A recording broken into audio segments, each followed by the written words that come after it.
Hello दोस्तों, आज शिव पुराण में जानेंगे कि भील के पुत्र कर्णप की भक्ति शिव के लिए कितनी श्रद्धापूर्ण थी। एक बार भील कुमार कर्णप वन में भटकते भटकते एक मंदिर के समीप पहुँचे। मंदिर में भगवान शंकर की मूर्ति देख उसने सोचा, भगवान इस वन में अकेले हैं, कहीं कोई पशु इन्हें कष्ट न दे।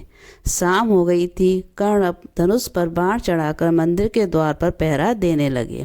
सवेरा होने पर उसे भगवान की पूजा करने का विचार आया, किंतु वे पूजा करने का तरीका नहीं जानते थे। वह वन में गए, पशु मारे, आग जलाई और उसमें मांस भूना, मधुमक्खियों का छत्ता निकाला, एक दोने में शहद और मांस लेकर कुछ पुष्प तोड़कर और नदी में से जल लिया जो मुंह में भर लिया।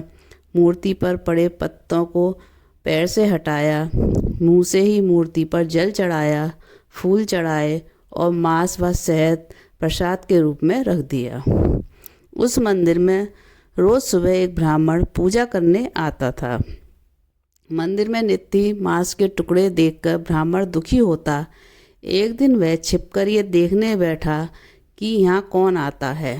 उसने देखा, कर्णप आया। उस समय मूर्ति के नेत्र से रक्त बहता देख उसने पत्तों की औषधि मूर्ति के नेत्र पर लगाई, किंतु रक्त बंद नहीं हुआ। तब कर्णप ने अपना नेत्र तीर से निकालकर मूर्ति के नेत्र पर रखा, रक्त बंद हो गया। तभी दूसरे नेत्र से रक्त बहने लगा। कर्णप ने दूसरा नेत्र भी अर्पित कर दिया।